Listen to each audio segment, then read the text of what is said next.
민수기 33장과 34장은 저와 여러분에게 모두 매우 좀 어색하고 별 감동이 없는 본문입니다. 민수기 33장에는 이스라엘이 애굽에서 출발하여 요단강 동편 모압 평지에 이르기까지 그동안 진을 치고 떠나고 또 진을 치고 떠나왔던 42곳의 지명이 등장합니다. 그 중에 저와 여러분이 가본 곳이 거의 없습니다. 그래도 저는 성지순례라고 해서 애굽과 요르단과 이스라엘을 다녀온 적이 있는데 관광지 중심이었지 민수기 33장과는 아무 상관이 없었습니다. 나중에 기회가 되면 저와 여러분이 민수기 33장 따라가기 프로젝트를 해서 짐 싸들고 말 그대로 가서 진을 치고 떠나고 진을 치고 떠나고 한번 이 코스를 개발해도 괜찮을 것 같습니다. 기존에 있는 여러 성지순례 여행사들이 이 코스를 개발하지 않는 것을 보니까 지역이 확인이 안 되거나 가봐도 별로 볼거리가 없는 것 같습니다. 여하튼 저는 목사이니까 성경을 조금 더 집중해서 보아 몇몇 지명은 익숙하고 이런 일이 있구나라고 알아채기도 하는데 아마도 많은 성도님들은 42곳의 지명에 아무 느낌이 없으실 겁니다. 그래도 괜찮습니다. 어차피 하나님이 약속하신 가나안 땅도 아니고 이스라엘 자체도 그저 지나간 곳에 불과하니까 전혀 신경 쓰지 않으셔도 됩니다. 그 다음 민수기 34장인데 크게 두 부분으로 나뉘어져 있습니다. 1절부터 12절까지는 가나안의 경계가 소개되고 16절부터 29절까지는 가나안 땅을 기업으로 나누는 각 지파의 책임자 이름이 소개되어 있습니다. 여기에도 지명과 인명이 등장하기에 둘 다 어색하고 낯설고 읽어도 별 느낌이 없습니다. 그래도 한번 읽어보겠습니다. 1절과 2절. 여호와께서 모세에게 말씀하여 이르시되 너는 이스라엘 자손에게 명령하여 그들에게 이르라. 너희가 가나안 땅에 들어가는 때에 그 땅은 너희의 기업이 되리니 곧 가나안 사방 지경이라 입니다. 민수기에서 수도 없이 반복되는 내용, 표현은 그때그때마다 조금씩 달라도 변함없이 강조되는 내용은 하나님이 가나안 땅을 주신다라는 겁니다. 가나안은 하나님이 주시는 것이고 이스라엘은 저절로 받는 것, 당연하게 들어가는 것입니다. 하나님이 가나안을 언급하기 전에 이스라엘에게 너희들 어디서 살 거니? 어디서 살고 싶니? 라고 묻지 않았고 가나안을 언급하신 후에 어떻게 들어갈 거니? 라고도 묻지 않으셨습니다. 정말로 단 한 번도 가나안에 들어가면 군사의 숫자가 많아야 한다? 아니요. 훈련을 열심히 해야 한다? 아니요. 무기가 좋아야 한다? 아니요. 그런 말씀 하신 적이 없습니다. 또 너희가 이렇게 해야 가나안에 들어간다, 아니면 저렇게 하지 않으면 가나안에 못 들어간다, 그런 자격이나 조건을 언급하신 것도 전혀 일체 아예 없습니다. 출애굽부터 가나안 입성까지는 하나님이 계획하시고 하나님이 진행하시고 하나님이 책임지시고 하나님이 완성하시는 하나님의 일, 하나님의 사역이기 때문입니다. 이스라엘이 전쟁에 나가느냐 안 나가느냐의 여부, 전쟁에서 이기느냐 지느냐에 따라 가나안에 들어가고 못 들어가고가 결정되지 않습니다. 이스라엘은 가나안에 들어가고 그 땅을 기업으로 받고 거기에서 살게 될 것입니다. 그래서 2절 중간에 너희가 가나안 땅에 들어가는 때에 그 땅은 너희의 기업이 되리라 라고 말씀하시는 겁니다. 하나님이 이스라엘에게 주신다고 약속하신 땅이 가나안입니다. 여러분, 이 사실이 참 감사한 겁니다. 하나님은 전능하시기도 하시지만 하나님은 이스라엘에게 친절하고 자상하고 게다가 하나님이 하시는 일에 대하여 분명하고 정확하기까지 하십니다.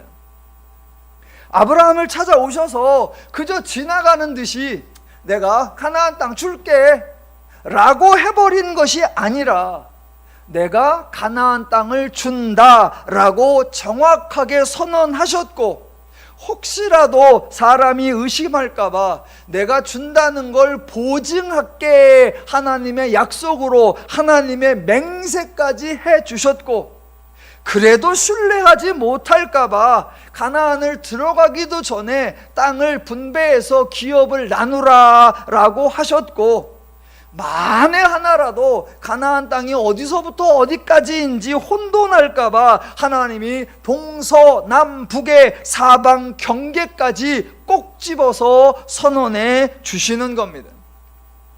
그 하나님이 사방 경계를 자세하게 알려주는 것이 민수기 34장입니다.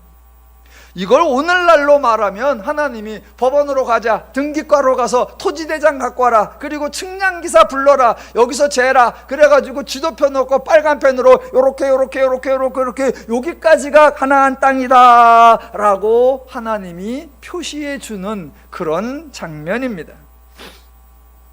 그런데 이런 하나님의 일하시는 과정을 보면서 제가 늘 깜짝 놀라면서 감격하면서 감사하는 게 있습니다. 그게 뭐냐면 이 모든 과정을 인간이 요구하기 전에 하나님이 먼저 제공해 주신다라는 겁니다. 여러분, 인간들은요, 죄인들끼리는요 서로 협의를 합니다. 그래서 서로 마음을 맞췄어요. 그렇게 하기로 합니다. 그러면 그 다음에 합의한 거 이제 계약서에 씁시다. 그러면 망설여요. 아니, 정확하기 위해서 분명히 우리 공증 받읍시다. 그러면 서로 믿고 하지 안 합니다. 이게 정확한지 분명한지 자료 좀 내봐요. 그러면 잘 안 줍니다. 서로 약속한 것도 잘 지키지도 않고 그것을 공증하려고 하지도 않습니다. 그런데 하나님은 인간에게 언제나 먼저 인간에게 유리한 내용을, 인간에게 유익한 조치들을 과다하다고 여길 만큼 충분히 제공해 주시는 거예요.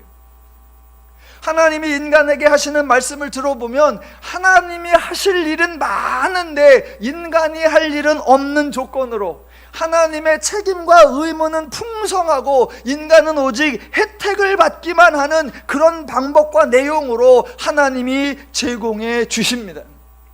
이런 하나님의 원리가 세상에는 전혀 없고 오직 하나님만 행하시는 원리, 뭐라고 합니까? 은혜라고 하는 것입니다. 민수기 34장에 동서남북의 가나안 땅의 경계가 나오는데 저희는 어디가 어딘지 잘 몰라서 실감이 잘 안 나실 겁니다. 그래서 제가 오늘날 우리 현장으로 한번 예를 들어서 설명을 해보겠습니다. 상상만 해도 기분이 좋은 그런 예를 한번 들어보겠습니다. 내가 너희에게 더누림교회가 향유할 수 있는 반석동 땅을 주리라. 사방의 경계는 다음과 같다. 동쪽 경계는 국도 1호선이다. 8차선으로 나 있는 도로 앞까지 버거킹 맞은편까지니라.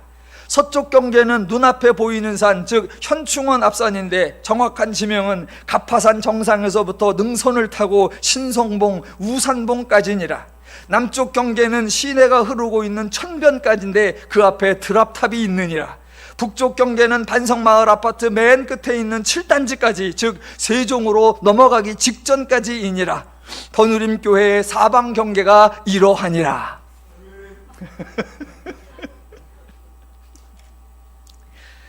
듣기만 해도 기분이 좋습니다. 우리는 이런 말을 들으면 당장에 그거 문서로 남깁시다, 그거 법원 가서 공증합시다 라고 요구합니다.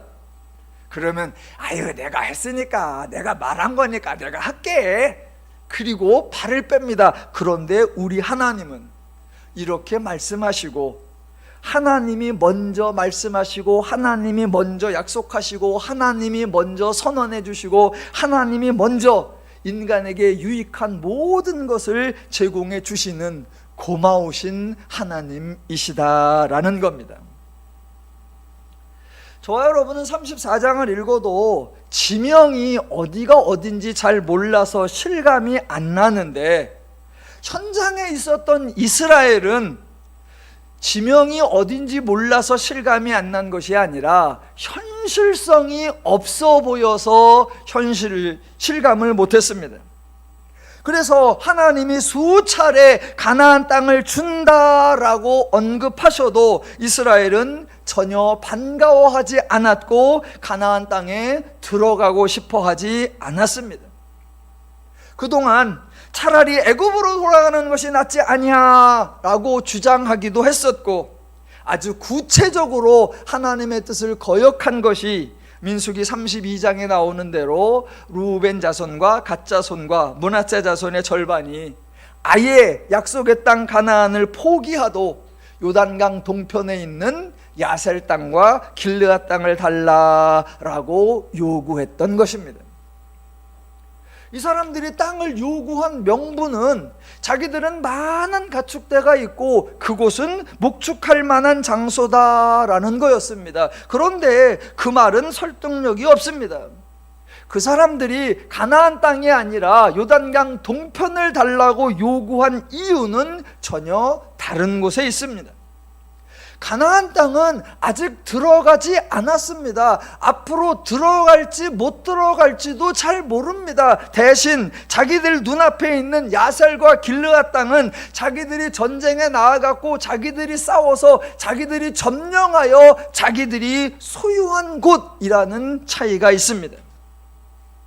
그러니까 지극히 인간적, 지극히 죄적인 사고방식으로 하나님이 약속하셨지만 실현될지 안 될지 잘 모르는 그곳을 바라보기보다는 이미 내 손에 쥔 이미 확보한 땅이 더 확실하다라는 것이었습니다. 그러니까 그들의 마음속에는 하나님이 아무리 약속해도 가나안이 예사로운 땅이 아니니 쉽게 들어가기가 어렵다, 그런 부정적인 생각도 있고, 또 한편으로는 야셀과 길르앗 이거 우리가 싸워서 내가 차지한 거야 라고 하는 자기 주장이 있었던 겁니다. 자, 그런 속셈을 가지고 하나님의 약속과 무관한 요단강 동편 땅을 우리에게 주십시오라고 요구했어요. 그때 하나님이 어떻게 반응하실까요? 그 하나님의 반응이 오늘 34장 13절로 15절에 나옵니다. 읽어볼게요.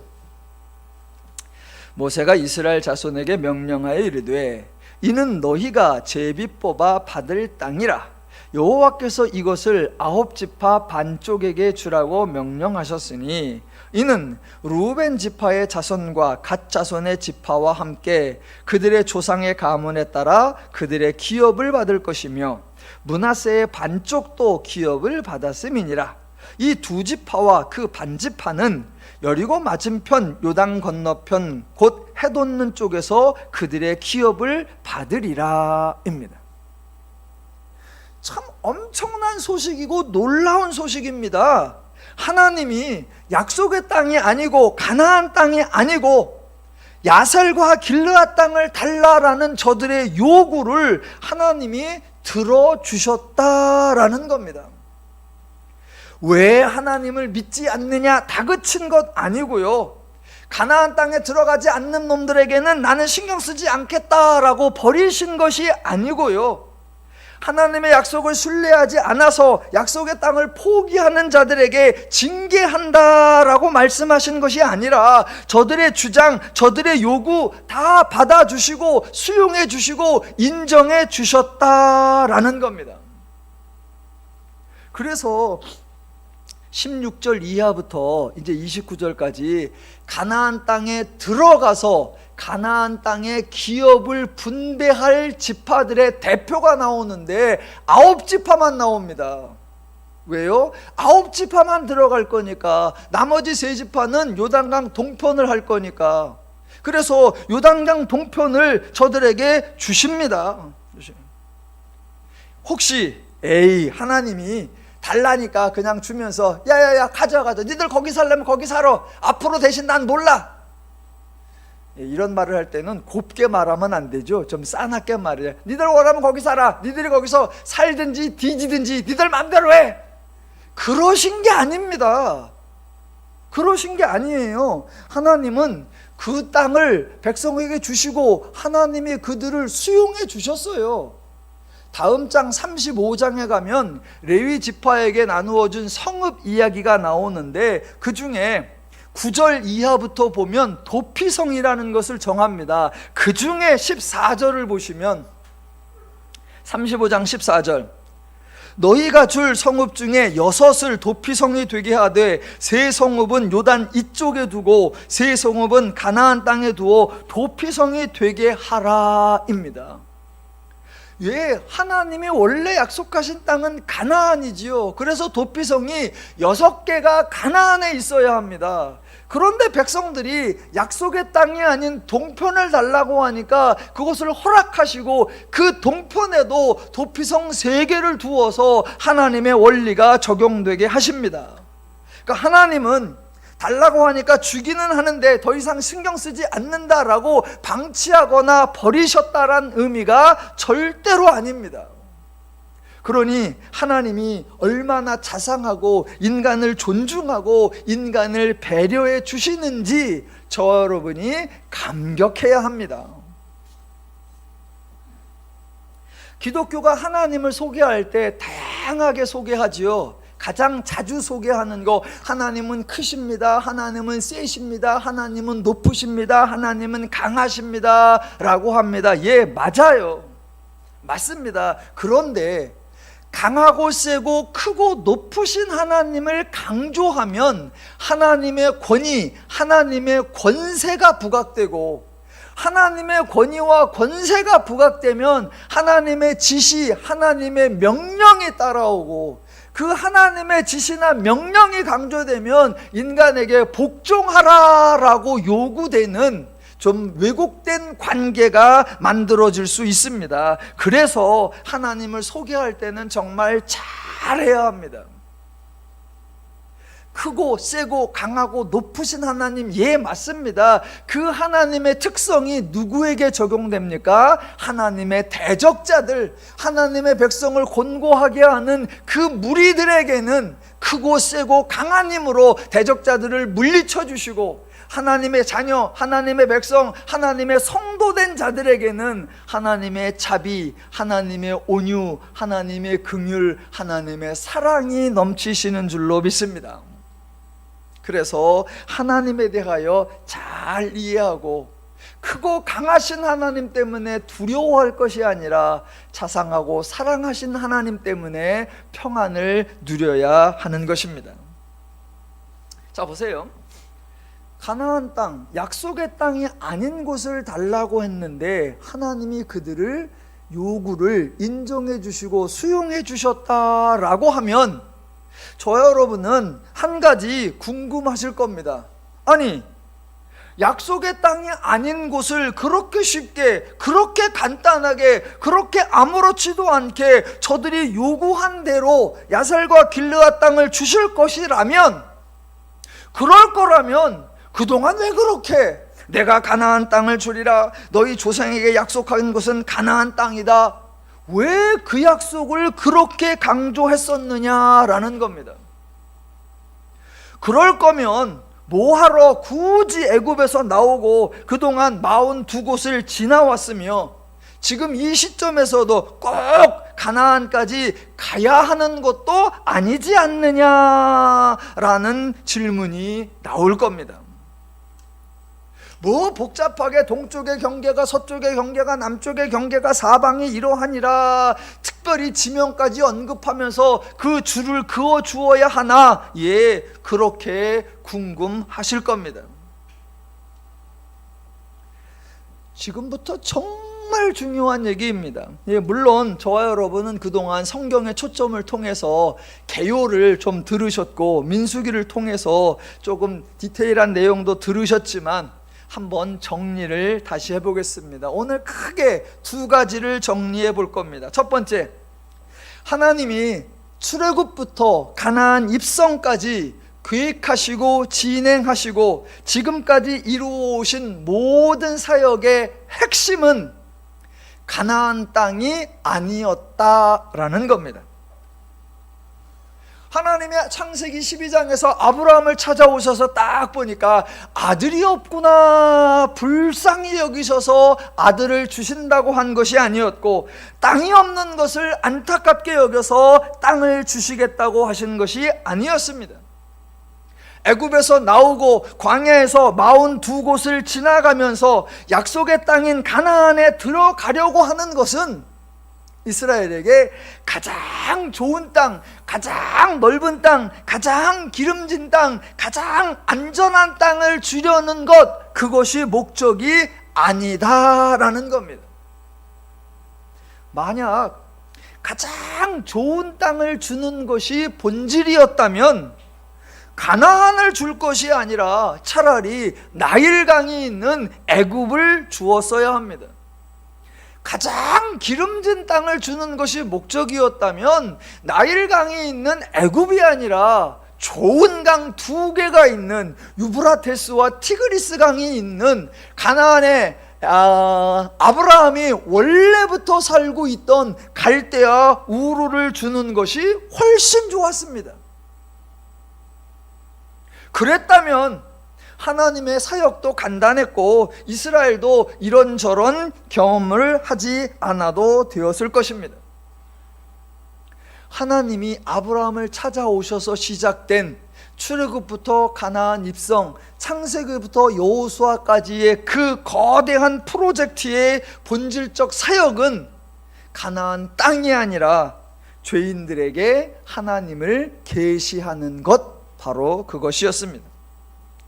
사람들이 죄의 기준과 가치로 생각하고 판단하고 행동하여 죄의 결과를 당하고 있는 그 죄인들의 모습을 보고 하나님이 불쌍히 여기셨습니다. 그래서 죄가 아니라 하나님을 배워서 하나님의 기준과 가치와 생각으로 하나님을 판단하고 행동하여서 하나님의 결과, 하나님의 복, 그것을 누리며 살도록 인간을 도와주신 겁니다.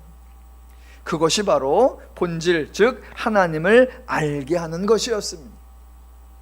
그때 하나님은 이렇다, 하나님은 저렇다, 하나님은 이렇다라고 하면 인간들이, 죄인들이 이해를 못하니까 죄인들 기준에, 죄인들 생각에 가장 불가능한 사건을 가장 불가능한 사람으로, 가장 불가능한 방식으로 이루어내서 하나님이 이루시는구나, 하나님은 전능하시고 하나님은 신실하시고 하나님이 옳고 하나님의 말씀이 참되다라는 것을 깨달아 하나님의 뜻대로 살게 하고 하나님의 복을 누리며 살게 하는 것, 그게 하나님의 목적이었습니다.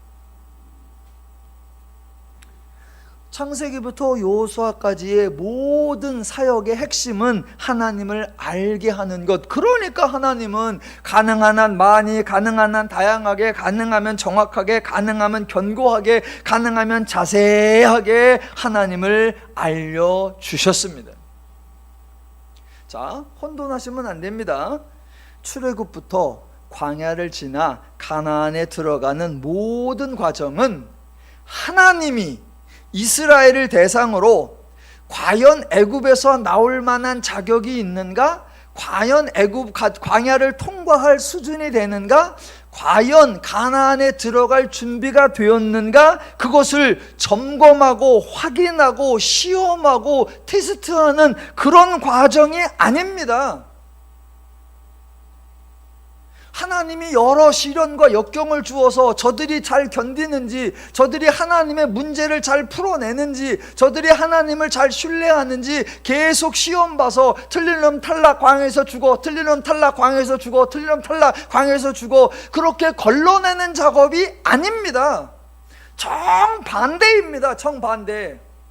하나님이 이스라엘을 시험하는 과정이 아니라 하나님이 이스라엘에게 검증받는, 검증을 당하시는 겁니다. 이스라엘아, 너희가 나를 한번 확인해 봐라. 너희가 생각에 신뢰할 만한 분인지, 순종할 만한 분인지, 의지할 만한 분인지, 저 말씀을 따라도 될 만한 분인지 나를 테스트해보고, 나를 점검해보고, 나를 확인해보고, 나를 점검해봐라 라는 겁니다. 하나님이 말씀을 하셨는데, 좋은 말이긴 했는데 과연 그 말대로 이루어낼 능력이 있는지 없는지 따져봐라. 또 이스라엘 백성들이 그 중간에 원망하고 불평하니까 하나님이 삐져서 하나님이 확 버리는지, 아니면 원망하고 불평할지라도 하나님의 약속이 있으니까 하나님이 인내하면서 하나님이 견디어내시는지, 또 이스라엘이 하나님의 뜻과는 다른 요구, 하나님의 계획과 다른 주장을 할지라도 하나님이 그걸 인정하고 수용하고 배려해 주시는지, 너희가 하나님을 면접하고 너희가 하나님을 실습시키고 너희가 하나님을 테스트해봐서 하나님이 과연 옳은지, 과연 믿을만한지, 하나님을 따를만한지 하나님을 점검하라, 하나님을 검증하라, 하나님을 테스트해봐라, 나를 한번 확인해봐라. 그게 창세기부터 여호수아의 하나님의 사역입니다.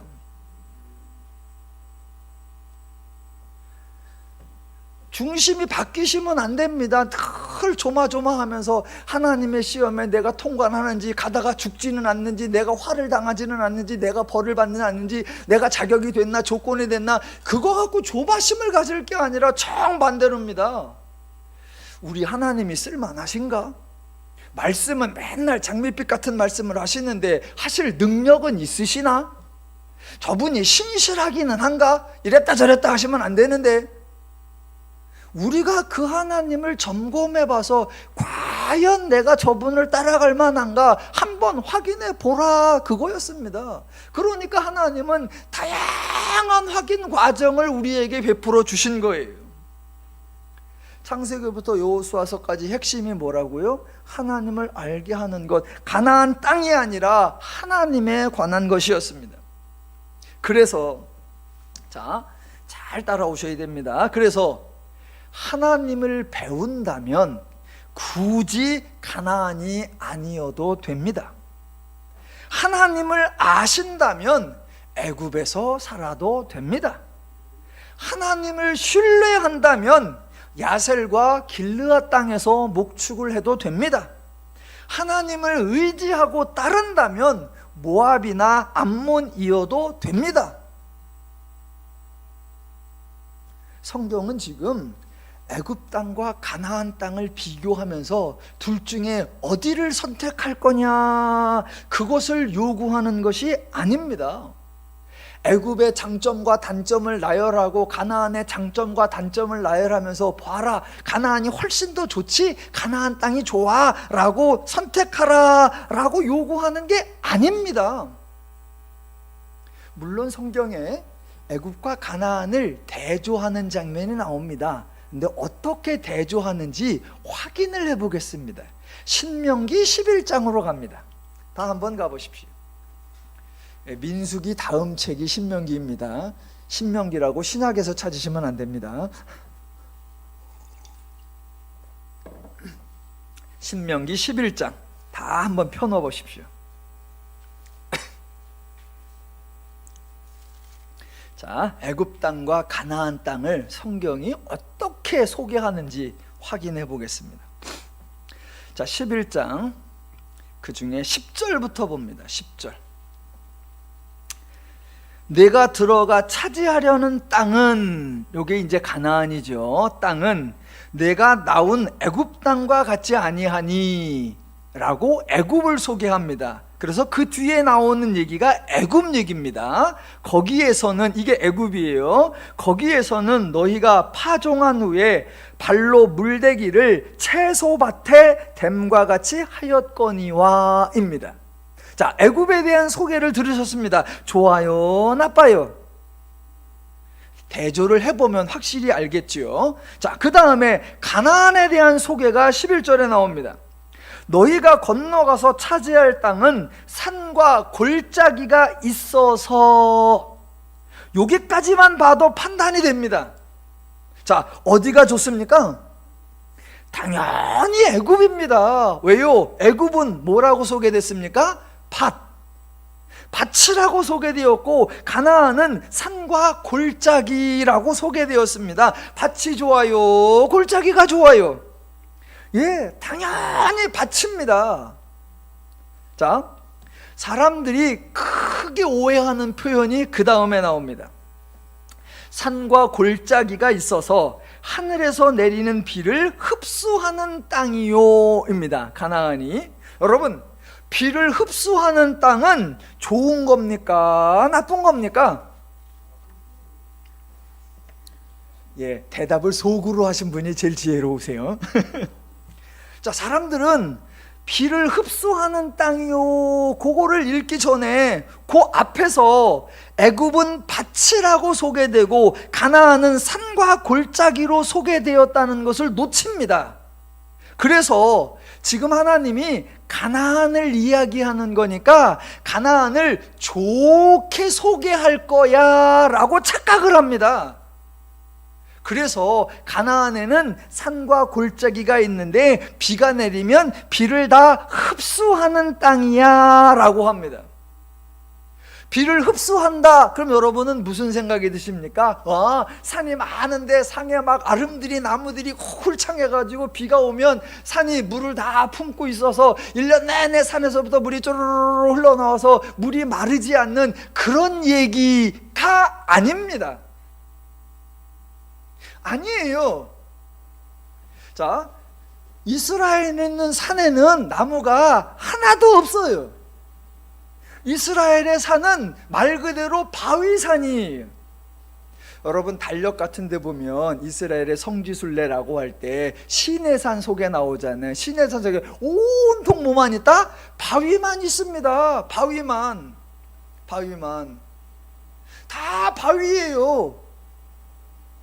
그래서 우리가 생각하는 이런 산을 생각하시면 안 됩니다. 자, 성경에 보면 저와 여러분이 여름에 날이 뜨거워요. 그래서 아유 너무 뜨겁네, 좀 어디 그늘로 갈까? 그러면 그늘을 어디로 갑니까? 나무 밑으로 가죠. 그런데 시편에 보면 다윗이 너무 뜨거워서 좀 그늘로 가야 되겠다. 어디로 갑니까? 바위 뒤. 그런 차이가 있는 거예요. 그러니까 지금 가나안 땅에 산과 골짜기가 있다라고 하는 건 온통 반위산이고, 거기에 비가 내리니까 흡수해버린다라는 건 비를 담고 있다라는 얘기가 아니라 물이 싹 빠져나가 버린다, 다 흘러나가 버린다. 그래서 비가 왔는지 안 왔는지 티도 안 난다, 그런 얘기예요. 그러니까 거기에 흡수하는을 지우세요. 흡수하는을 지우고 거기에 흘러가는 또는 빠져나가는 이라고 하셔야 됩니다. 자, 비슷한 얘기 하나.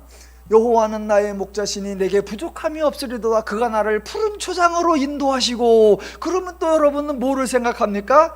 이야, 앞에 막 잔디밭이 쫙 깔려있고 거기에 드레스 입으신 예수님이 양 한 마리 잡고 여유롭게 가는 거, 그거 이스라엘은 없습니다. 지금 그 설명을 하려고 뒤에 이 그림 그려놓은 거예요. 이거 구라예요. 이스라엘 이런 데 없어요. 없어.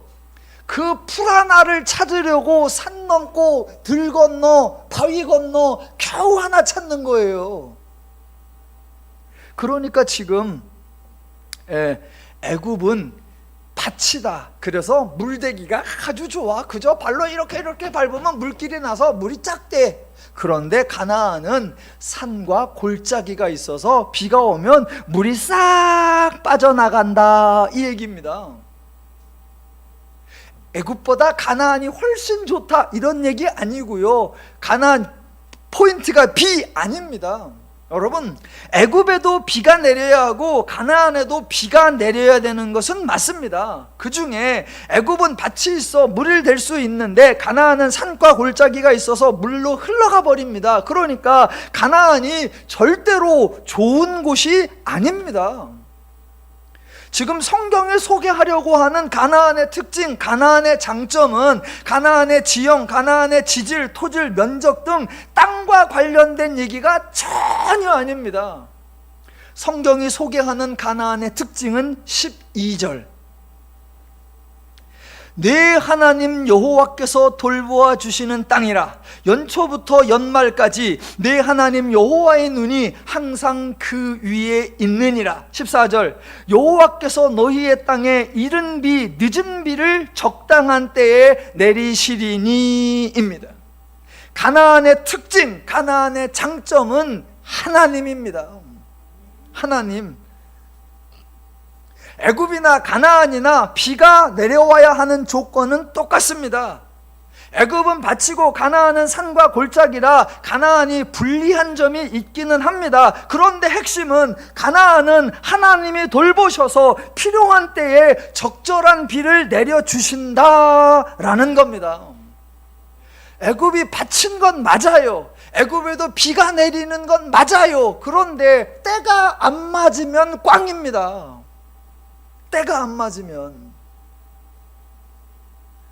여름에 농사를 지으려고 하니까, 밭에 물을 대려고 하니까 그때는 비가 안 와요. 그래서 속을 태워. 그러더니 어찌해서 여름이 지나고 가을에 겨우 추수하려고 했더니 그때 봄에 안 온 비까지 왕창 쏟아져. 그런 걸 뭐라고 합니까? 그거 쓸데없는 거예요. 비가 온 건 맞아, 밭인 건 맞아. 그런데 완전히 망친 거예요. 가나안, 산과 골짜기가 있는 건 맞아요. 비가 와도 물이 다 빠져나가는 건 맞아요. 그랬는데 이제 물이 좀 돼야 되겠다 그랬더니 적당한 때에 이른 비가 쫙 내려. 됐어. 나중에 보니까 늦은 비가 쫙 내려. 많이 올 것도 없고 시도 때도 올 것도 없이 필요한 때에 필요한 만큼 딱 내려. 됐잖아요.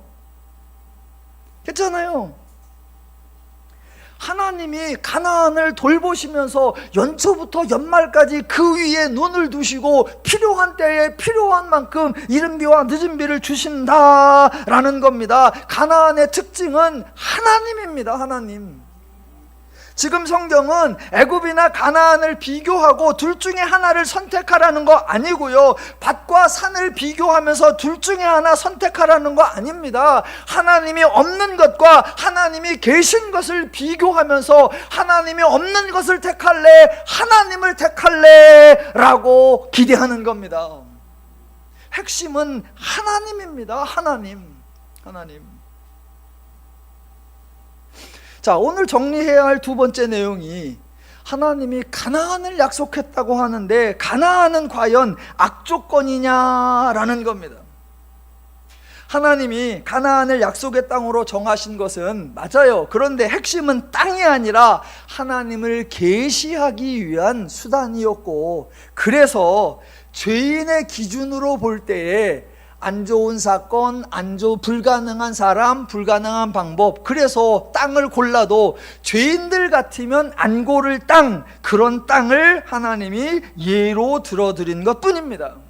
그렇다고 해서 하나님이 애굽이라는 좋은 것을 포기하게 하고 가나안이라고 하는 나쁜 곳에 살도록 우리를 몰아갔느냐? 절대로 그렇지 않다는 겁니다.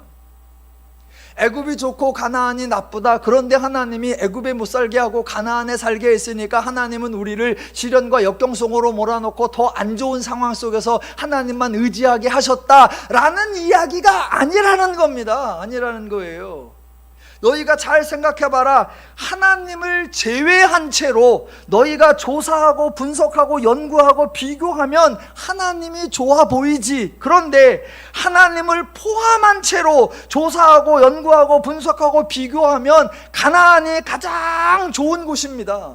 그래서 하나님은 죄인들을 찾아오셔서 내가 너희의 하나님이 되어 주실게 라고 작정하셨고, 친히 죄인들을 위해 헌신과 수고를 마다하지 않으시고 인간들에게 가장 좋은 곳에서 가장 행복한 삶을 살아라. 너희가 살기에 가장 좋은 곳이 어디냐? 가나안이다. 왜? 내가 거기를 항상 돌보며 내가 거기에 이른 비와 늦은 비를 주니까 거기가 가장 좋은 곳이니까 너희는 가장 좋은 곳에서 가장 행복한 삶을 누리며 살아라. 이게 하나님의 기대입니다. 그래서 그 소식을 뭐라고 합니까? 들어보니 인간에게 정말 기쁜 소식, 뭐예요? 복음이라고 하는 겁니다. 자, 민수기를 통해서 저희가 광야에 대한 오해를 풀었습니다. 광야부터 생각을 바뀌셔야 가나안에 대한 생각까지 바뀝니다. 자,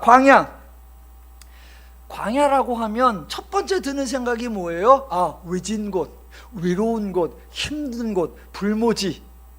그 하나님이 인간을, 이스라엘을 광야로 데리고 갔다. 그래서 이런 생각을 하는 거예요.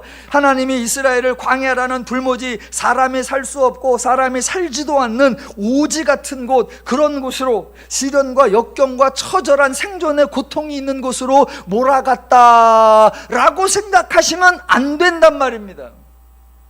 그런 광야로 몰아가셔서 고생 별별 고생은 다 겪게 하시면서, 그러면서도 원망과 불평을 하지 못하게 막으셨다? 아닙니다. 하나님은 해주는 것은 하나도 없으면서 하나님을 믿나 안 믿나 계속 시험하면서 안 믿으면 죽여버리고 안 믿으면 죽여버리고 그렇게 하셨다? 아닙니다. 만약 하나님이 그러셨다면 그분은 양아치. 하나님은 그런 분이 아니에요. 제가 민수기 내내 설명했던 거 그거죠. 이스라엘은 광야에서 고생을 하지 않았습니다. 광야에서 고생하신 분, 광야에서 수고하신 분 누구세요? 하나님입니다. 하나님. 광야 내내 40년 동안 이스라엘이 살았습니다. 이 광야에서의 이스라엘의 삶, 두 글자로 하면 뭐예요?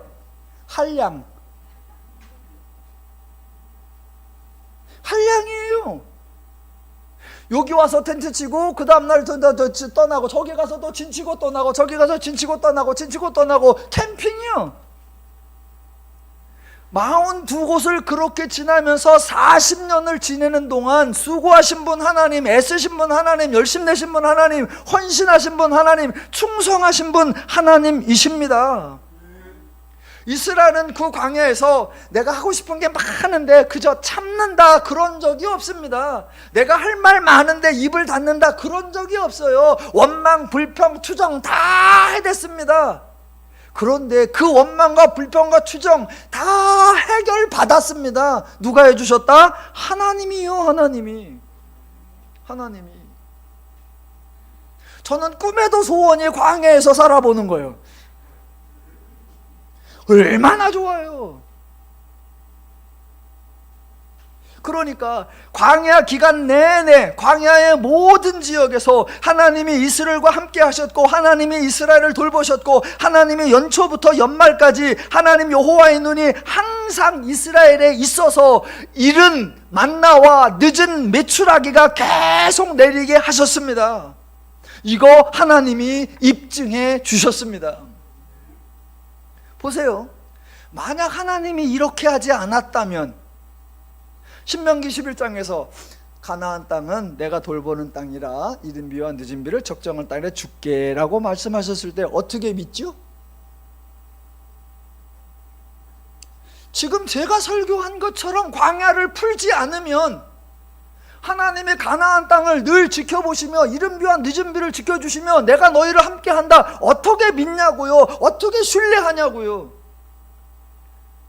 만약 그 종에 듣던 대로 하나님의 광야 기간 내내 시험하고 테스트하고 점검해서 안 믿으면 죽여버리고, 불순종하면 죽여버리고, 거부하면 불뱀 먹여서 죽여버리고 다 그랬다면, 내가 너희와 함께하고 내 눈이 너희에게 있어 너희에게 이른 비 늦은 비를 주리라, 어떻게 신뢰하냐고요?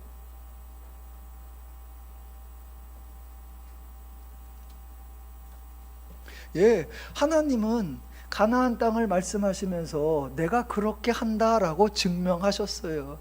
아유, 보니까 온통 산이네요. 어디 가서 뭐 먹고 살아라고, 비가 와도 물이 쪽쪽 다 빠져나가네요. 무슨 대책으로 살려고요? 내가 대책이다. 내가 늘 함께 있어서 너희가 필요로 하는 그때의 이른 비에 늦은 비를 따박따박, 만나를 따박따박, 메추라기를 따박따박 보내주리라. 하나님의 약속 신뢰하실만 하죠?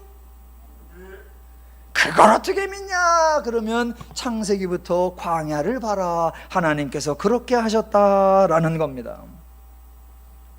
예, 그래서 광야에 대한 이미지가 저와 여러분이 민수기를 통해서 이해했던 것처럼 바뀌어야 가나안에 들어가서도 신뢰를 할 수 있습니다. 지난주에 구원받은 성도의 삶이 어디냐라고 제가 질문을 드렸습니다. 애굽이냐, 광야냐, 가나안이냐? 그러면 대부분 사람들 광야라고 합니다. 아니요. 그래놓고 좋아, 광야라고 해. 그러면 그 광야도 하나님이 인도하시고 책임지시는 곳이었다, 이렇게 고백하면 다행인데, 광야입니다 그래놓고 뭐라고 합니까? 광야는 온통 나쁜 것들만 다 모아놓은 것처럼 소개합니다. 그렇게 하나님이 외롭고 힘들고 그런 곳으로 몰아가셨다, 그렇게 힘든 생활 가운데에서도 하나님께 순종해야 하고 갖은 고생을 다 하면서도 하나님께 감사해야 되고 기쁨은 행복은 하나도 없음에도 불구하고 하나님을 찬양하는 삶을 살아야 한다라고 주장합니다. 그거 제정신이 아닙니다. 그래놓고 그거를 또 복음서에서 예수님이 하신 말씀을 골라와가지고 오해와 왜곡을 서슴지 않죠.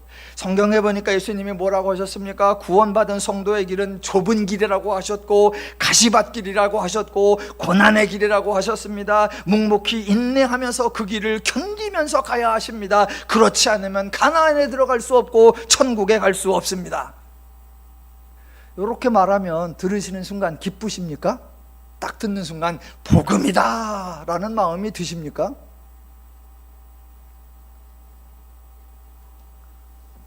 사람들은 출애굽부터 가나안 입성까지의 이야기에 집중하면서 광야라고 생각을 하니까 정작 가나안에 들어가서 하나님의 약속의 땅에 입주해서 하나님이 때에 맞게 주시는 이른 비와 늦은 비를 통하여 공급하시는 풍성한 은혜를 누리면서 사는 삶, 그런 이야기는 한 번도 듣지를 못합니다. 한 번도 듣지를 못해요. 하나님의 복을 누리는 삶에 대한 고백이 없고 하나님의 은혜를 누리는 데에 대한 간증이 하나도 없습니다. 그저 늘 시련과 인내와 연단과 헌신과 희생과 충성과 포기와,